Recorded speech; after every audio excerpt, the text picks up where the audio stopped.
Howdy, howdy, howdy, my name's Anachi Sasuke. Welcome back to Let's Read the SCP Foundation Wiki. Now, this episode was supposed to happen yesterday, but I got all caught up in doing cattails and forgot to record it. So, we're gonna do that now. I might also do another episode to make up for the one that's supposed to happen today.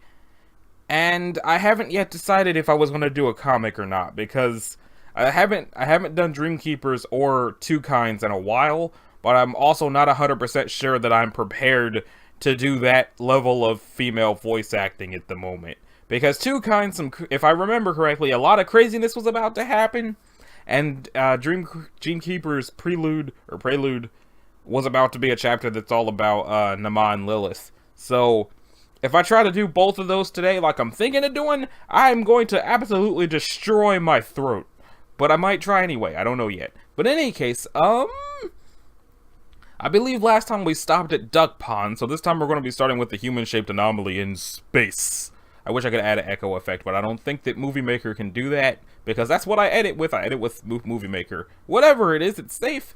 Due to SCP-766's immobile nature, Site-362 has been built around it. Operated by Dummy Corporation blank blank blank in blank Indonesia, it is stored in a locked room behind the site storage room. Oh, stored behind the storage. A wooden crate has been lowered over it, which is fastened to a cleat on the floor by a combination lock. Though classified as safe, precautions should be taken with 766. Leather gloves and plexiglass visors are recommended for handling and are stored on site, probably also behind the storage room.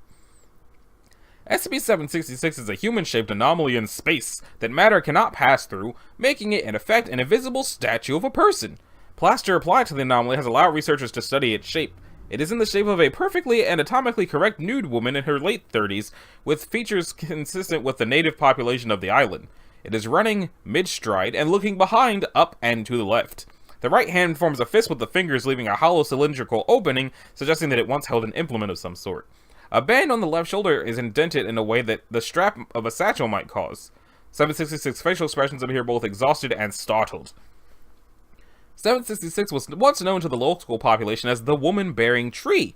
A centellum album had grown around it, suggesting its shape. It had been considered a local botanical oddity until a forest fire in 19 blank, which destroyed the tree and left ash resting atop 766, making it appear that the debris was floating. Foundation agents intervened, sequestering it. 766 does not appear to actually be constructed from any sort of material. X-rays do not show its form, and tests to determine conductivity have returned no results. Sonar remains the sole effective imaging technique. Attempts to obtain a sample of 766 using diamond-tipped drills resulted in broken machinery. Damn. All elements of 766 are solid and immobile. This extends to its hair, and agents should be mindful to avoid puncture wounds. The use of on-site safety equipment, though not mandatory, is strongly recommended. Attempts to relocate 766 have proven ineffective. The use of bulldozers and other heavy machinery to move it has been attempted to no avail. Addendum. Time and resources providing, studies using the services of 182 or other mediums at Foundation's disposal could prove fruitful results. Provide. Though other tests have turned up nothing, perhaps an intellect can be sensed using some of our other SCPs. Dr. Blank. Request denied pending unforeseen allowances and extra resources. I believe 182 is the lady who can see things the way they are and the way they'll be. Nope, it's somebody else. Oh, the person who can just go into mines. Next up are crime scene photographs. I'm going to say Euclid. Hey! SCP-767 1 through 13 are to be held within 767-14, which will be kept closed and locked at all times. 767 is to be held in Hazardous Items Secure Containment Center of Research Site Blank. Access to it requires written authorization of at least one Level 4 Site Administrator. Description: 767 is the designation of a series of objects which was recovered from Redacted Police Department on blank blank 19-something. 1 through 12 are a series of photographs taken with an instant camera on blank self-developing film that appears to be the source of the anomalous properties. The photographs are labeled 1 through 12 in the lower left corner.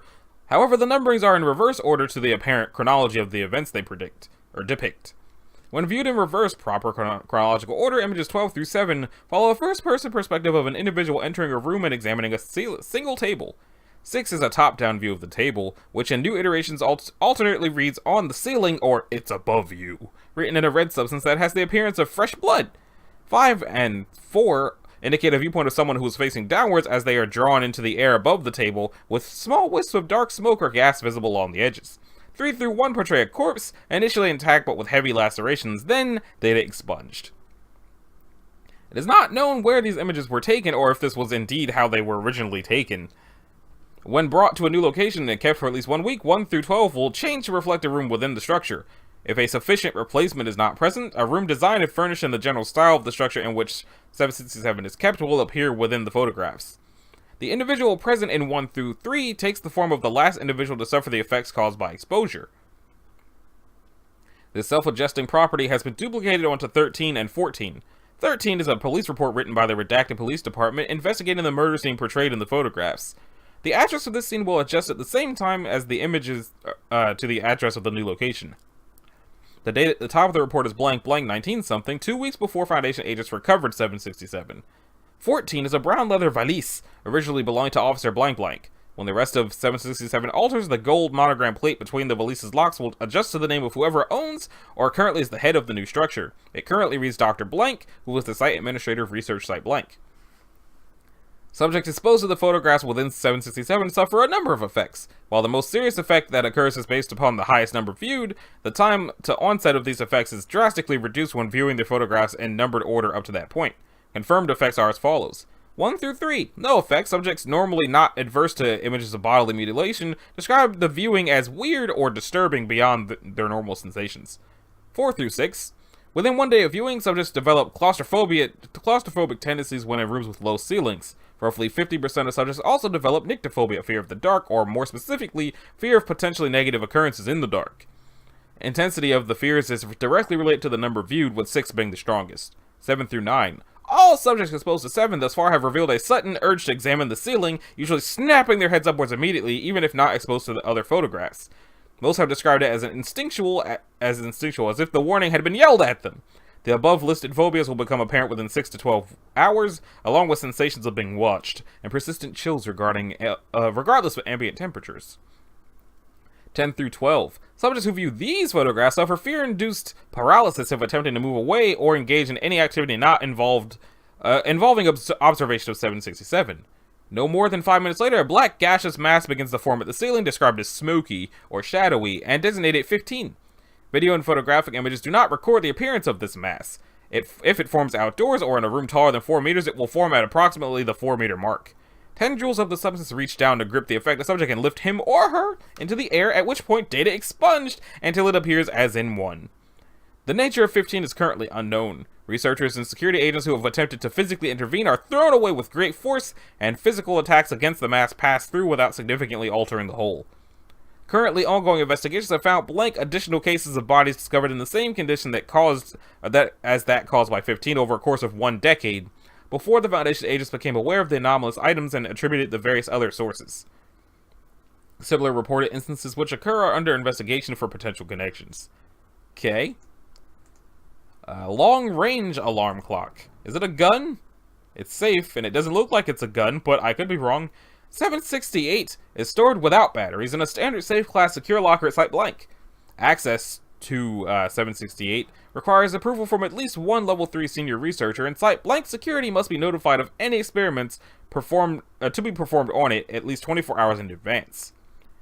Any experimentation using 768 must be performed in a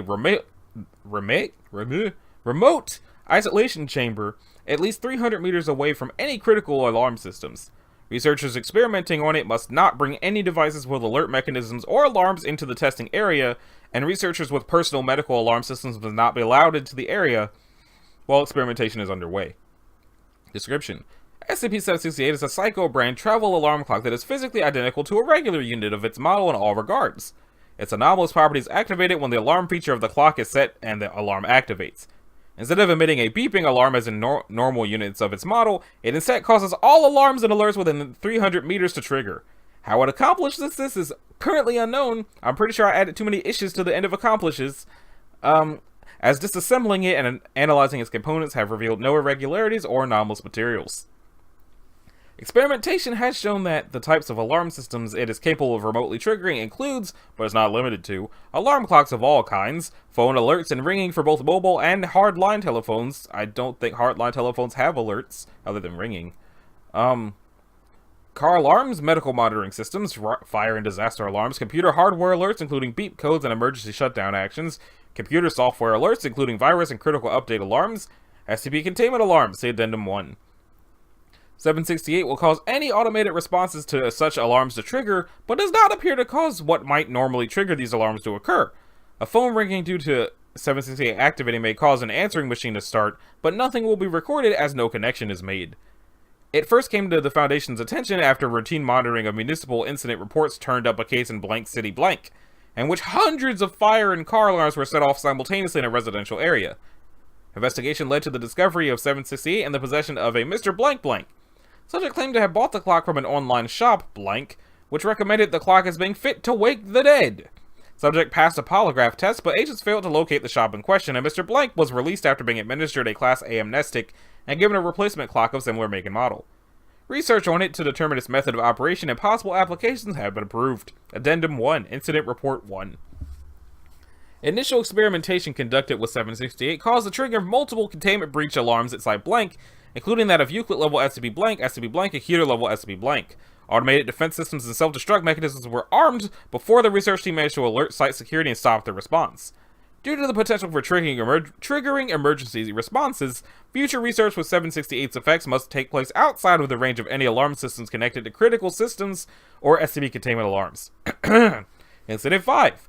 During experimentation on blank blank blank, Dr. Blank, his heart monitor was set to an alarm state by SCP-768, causing his pacemaker to increase his pulse rate to nearly 3 times his normal rate.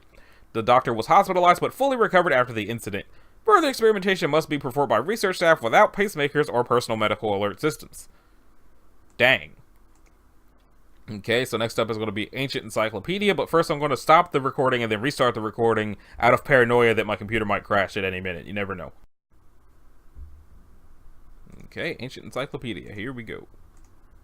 It's safe, and it looks like some sort of cup. It doesn't look like an encyclopedia at all, so I'm just going to make a guess and say you drink from it and then you know things. 769 must be kept inside a secure waterproof vault whenever it is not in use. No fluid is to come in contact with the bowl outside of approved experimental protocols. Or experimental protocols. It is a cup 10 centimeters tall and 12 centimeters across. It is made of pottery with a golden glaze. It is covered with a white residue. Several preserved parts from cephalopods and other sea creatures are stuck in the residue. A pattern is carved into its rim, however the pattern is obscured by the residue. It has been decided not to attempt removal of this residue or the item stuck within it, as efforts to restore 769 may hamper its effects even further. It is an artifact of the blank civilization that existed blank years ago in modern day blank.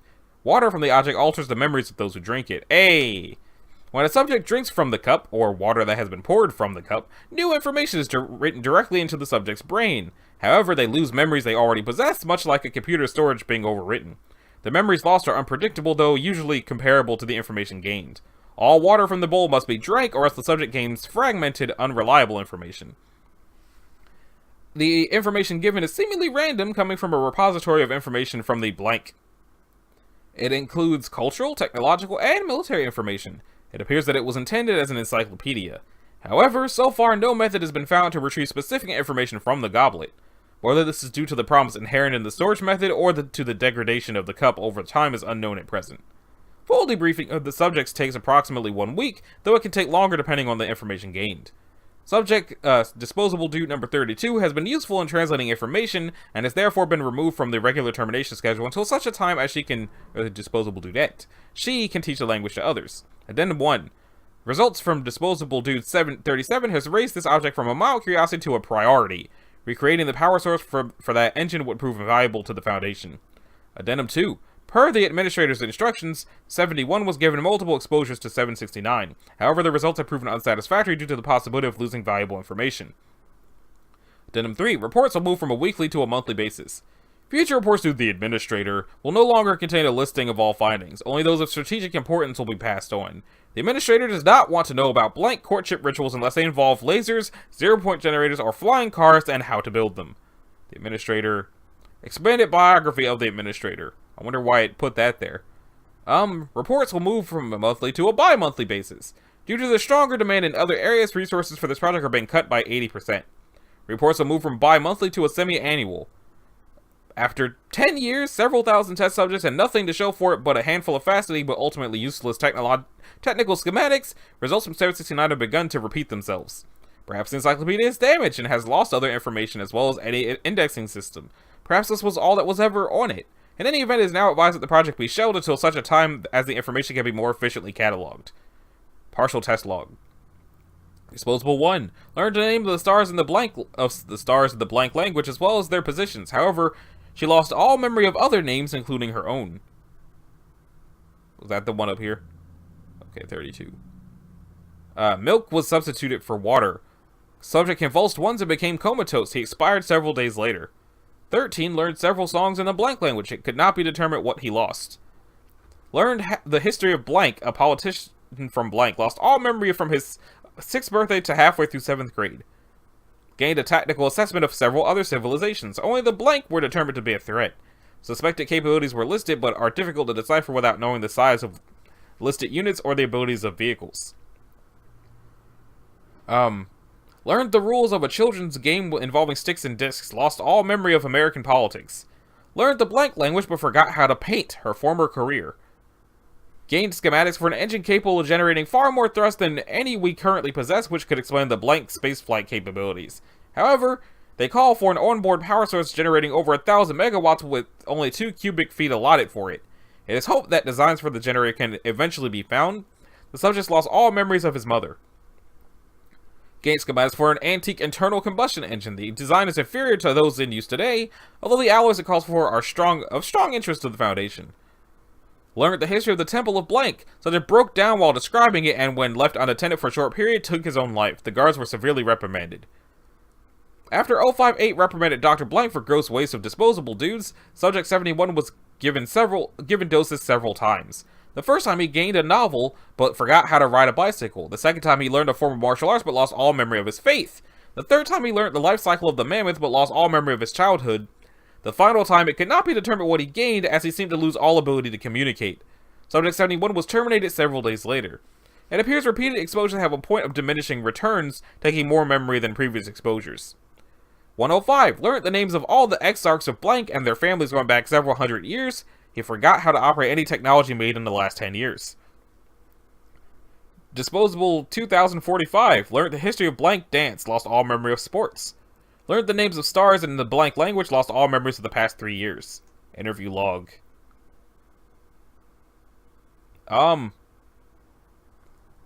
Okay. Because of you, because of what you have done, I know now. I'm told that I was a murderer. I do not remember my victims anymore. I'm told that I was a proud father of 2 children before I was incarcerated. I've been shown pictures of them. They have the faces of strangers. I am like this because I was escorted into a room and told to drink from a cup. I am like this because I know now. You ask me questions about weaponry, propulsion, metallurgy. I cannot tell you these things. I can only tell you of the culture that made them, and you have no use for that information. I could speak to you for days about the exarchs, their histories, the long wars they fought, the sacrifices they made, in the name of a greater good than their people could ever know. My words would fall on deaf ears. You will destroy yourselves, I know this. I can see the fear in your eyes, fear of things beyond your comprehension. The exarchs knew such fear, and it led them to burn their cities, kill their people, and salt the ashes. They were better men than you, and their enemies were no less terrible. I wonder now if someday there will be another like me recounting your history, trying in vain to explain to his captors that they too will fall. I wonder how far that is from here. How much time will pass before you two are desperate enough to try and save your history, your failures and triumphs. It amazes me how foolish you are, searching for weapons. The society which made this history, the society which I now know, prized their culture above all else. If they had weaponry, it did not help them against what was to come, and neither will yours. You refuse to acknowledge this, of course. It is beneath you to even ponder my words. Your arrogance will not permit it. In a way, you deserve what is coming. How many did you throw away like garbage before you got to me? How many were sacrificed in vain, looking for weapons and technology that does not exist anymore?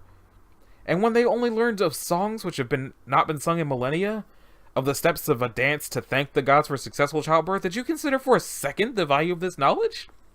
Or was it like the memories you sacrificed, so much useless data? I know you will kill me. Not today or even tomorrow, but soon enough. The fear I see is deep enough that one dead man is no great loss. No. The fact is that most likely the loss of your humanity is by now something you can no longer remember. Am I right? Yes? It appears you and I have something in common then, except your humanity wasn't given away. It wasn't sold for a dream of ancient schematics. You weren't thrust into a room at gunpoint, and you do not know. I shall be silent now. The memories of what once was shall comfort me until you kill me, and then they and I will be gone. Another body on the pile. Dang. And that brings us to nuclear slime. Oh. Yeah, I don't know what I expected from something called nuclear slime. But it's been a while since we had a keter entry, even though I don't do the serious keter voice anymore for the sake of my throat. SCP-770 is to be stored in a 500ml flask made of isotopically pure iron-56. The flask is to be evacuated of atmosphere and stored in a depressurized steel safe lined with isotopically pure iron-56 foil and 7.5 centimeters of lead. Currently, it is stored at blank blank blank. It is to be given nutrients in the form of 20 milligrams of technetium 95M gas produced by the research reactor at blank blank. These are to be administered twice a year. It may be removed for research and experimentation, providing a detailed research plan is approved by level 4 staff. All research staff must be qualified in dealing with radiological safety hazards. Research is to be carried out in an environmentally isolated laboratory, and research staff must use glove boxes or conventional biohazard suits. After 770 has been returned to storage, the atmosphere of the laboratory must be purged, and any materials or instruments that have come into contact with it are to be destroyed in a high-temperature plasma arc furnace. Damn. Following incident, I-771, 770 is not to be exposed to fissile or fertile super-heavy elements, including any isotopes of uranium, plutonium, thorium, or americium. Americium? I don't fucking know. Permission to perform experiments using these elements will be immediately denied. Agent Blank has been posthumously commended for his quick thinking in preventing a data expunged. Description: 770 is a strain of mold that is similar in appearance to the common Physarum phylocephalum slime mold. It is largely colorless and translucent in appearance and will adhere to almost any surface. What sets it apart is that it respires without oxidization by means of a poorly understood nuclear reaction. When present on a surface, 770 will absorb any radioactive isotopes or any isotopes larger in atomic mass than iron-56, with preference given to heavier ones. These isotopes will then undergo a nuclear reaction in which they are reduced to more stable isotopes and energy is released. The decay of products of this reaction, normally lighter elements such as carbon, oxygen, or nitrogen, along with the energy produced, are used by 770 as a source of sustenance so it may grow and reproduce, which it does by the periodic release of airborne spores. There's a strong possibility that the elements produced by 770 will also be radioactive isotopes. During ingestion and reaction of isotopes, 770 will emit significant quantities of ionizing radiation, including alpha, beta, gamma neutrons, and hard X-rays. The radiation output is so substantive that an adult human will receive LD-50 level dose of radiation after approximately blank minutes exposure to 500 milligrams of active 770. I don't know what that is, but it sounds like they'll die. The mold will also release copious amounts of heat and it can achieve a surface temperature in excess of 1200 degrees centigrade, which is still Celsius, and I don't know why they felt the need to say centigrade instead of Celsius. I remember Googling that and thought it was dumb. While doing this, it will appear to glow white hot. How it is able to withstand this level of radiation and temperature without disintegrating is unknown. Currently, the most feasible way to sterilize an area of 770 is by means of a specialized plasma arc furnaces that are designed to reach temperatures of 3000 degrees centigrade, although Incident 1 demonstrated that thermite, when used in a confined area, can also be effective. Due to the relative abundance of viable isotopes, the vast energy produced by nuclear reactions, and the propensity of neutron irradiation to create more unstable isotopes, 770 has an extreme capacity for growth. With adequate food supply, it will produce spores approximately every blank hours, and is capable of doubling in mass every blank hours. As no known herbivores or herbicidal diseases could survive exposure to the radiation produced by 770, there is no limiting factor to the mold achieving a geometric growth rate. In the event of a containment breach, or worse, a data expunged event, Projections indicate that the mold would spread quickly and the Earth's biosphere would be rendered uninhabitable in approximately blank months. Sterilization of affected areas via nuclear weapons may be a viable option. However, should 770 survive the initial blast, then fallout will provide a tremendously rich growth medium. Historical note: 770 was recovered from a large series of deep caves beneath blank in the former Soviet Union in 1957. A lack of viable isotopes in the geological stratum that should have been uranium-bearing implies that 770 has been active in this cave system for a prolonged period of time, possibly up to blank 1,000 years. Shock damage, partial vitrification, and a buildup of radioactive gases in one of the caverns indicate that 770 may have undergone a blank event at some point in the last blank 100 years. A publicly owned mining industry broke into the cave system in 1957, resulting in the data redacted. Fortunately, no spores left the cave system, allowing the caverns to be purged when the incident was discovered by the Foundation. Estimates made after ascertaining 770's growth rates project a breach of the cave system would have been possible after blank years had the mold not been brought to the Foundation's attention. I'm going to let's see, what year did Chernobyl happen? Okay, so it wasn't that. In any case, that about does it for this episode of Let's Read the SCP Foundation Wiki. I think it's episode 163. In the next one, we're going to start with the self-repairing biological AI and then go up through the giant parasitoid wasps, voodoo dartboard, whistlebones, and hungry ticks. So, if you liked it, a like and subscribe will be groovy. If you didn't, you need to do either one of those things, and I will see y'all in the next one. Later!